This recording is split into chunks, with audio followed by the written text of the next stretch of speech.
Dimitri from Fire Emblem Three Houses is one of the most universally loved characters in the game. But why is that? Today we're going to explore Dimitri's character and hope that we can come to a conclusion as to why he is so well liked.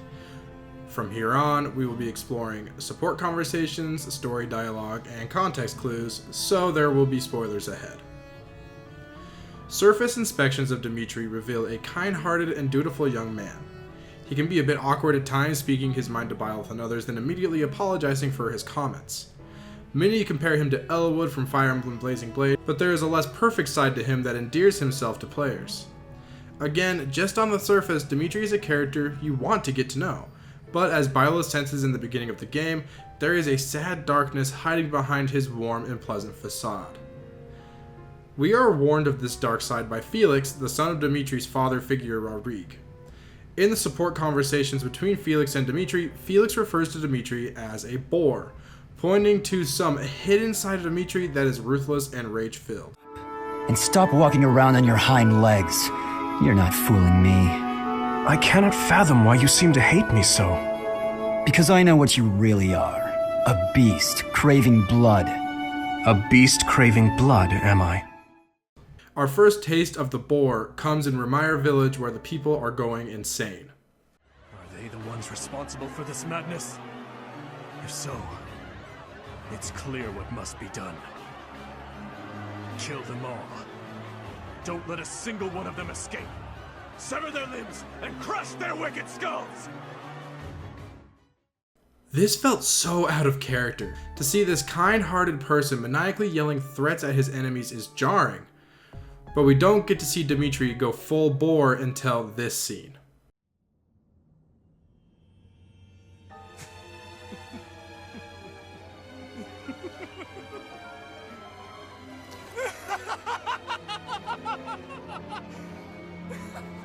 Is this some kind of twisted joke?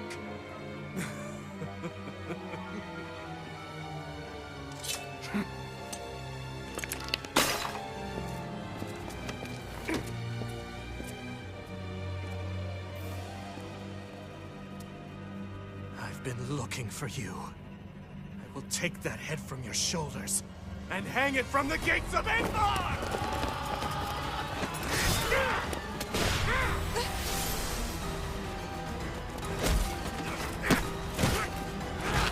Stop right there!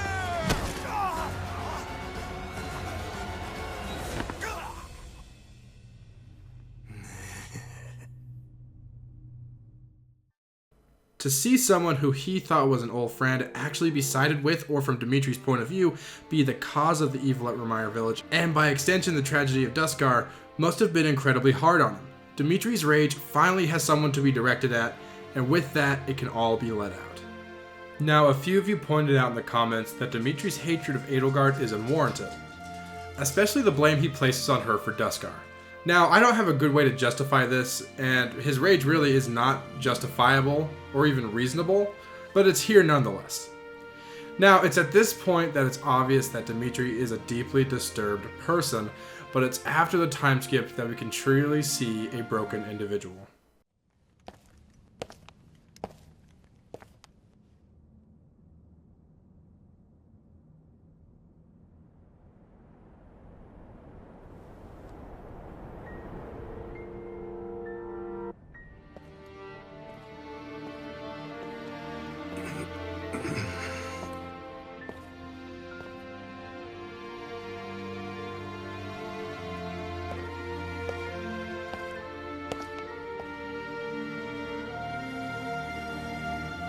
I should have known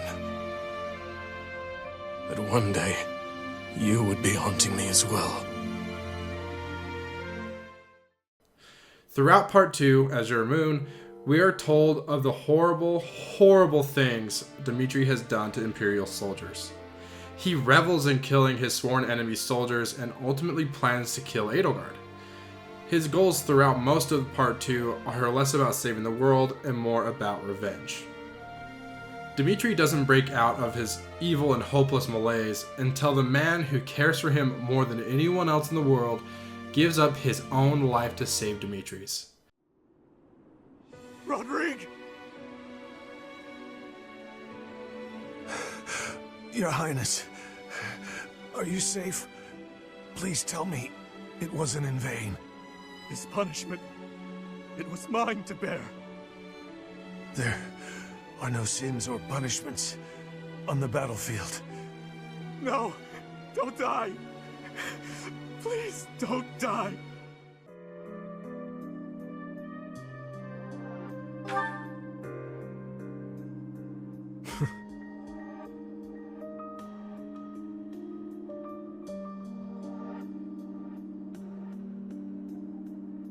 But then who or what should I live for?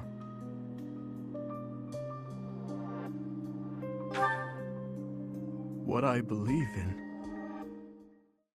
This sacrifice wakes Dimitri up. He will always struggle with his mental health, but he has found the motivation and inspiration to work with it. Now, what is it about this story arc that is so resonant with so many players? I have my own story and personal opinions to share, but before that, I really want to take a look at some of your comments. And of course, we'll start with our top rated comment, which this week comes from Aiden Quinn. This story, Dimitri's story is how you write one of redemption, going from the knowledge that his own family is involved with many tragedies to losing himself through despair and loneliness. He suffers from PTSD, and the writing is so perfect for it since by the end he still suffers from it, but he trusts Byleth to aid him in his last endeavors as king. Out of the three lords, he's the most interesting to me, and the one I teared up upon seeing him in the first post-time skip scene. Next from Haru Chan. I chose Blue Lines first, and I absolutely don't regret it.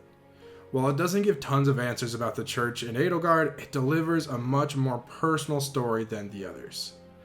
You don't fight to save the world, you fight to save Dimitri, who quickly became one of my favorite lords in the series.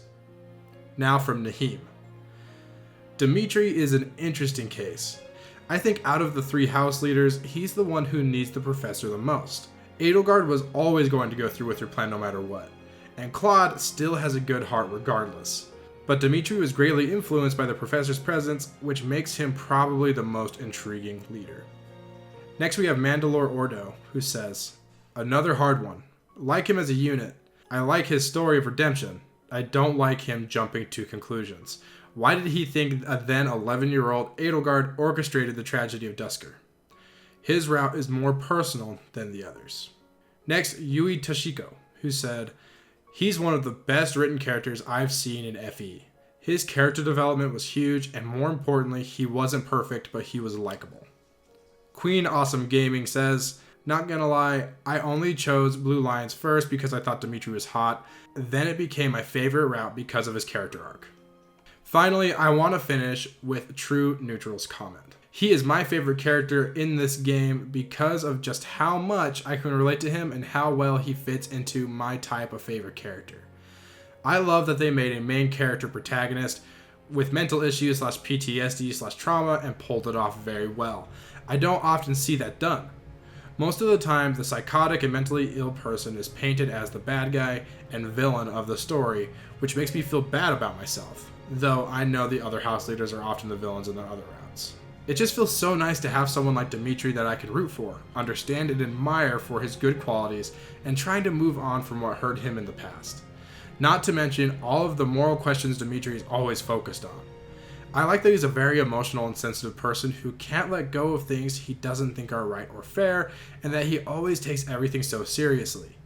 He also comes off as a little socially awkward at first, all of which is really endearing and also hits close to home. Now, I promise I read all of your comments and I wish I could share all of them here, but I wanted to finish with True Neutral's comment because it reflects my own personal opinion. I love Dimitri, and in some ways he reminds me of me. While it's not entirely one-to-one like Dimitri, I too have a mental illness. I have struggled with depression and anxiety for what I assume is most of my life.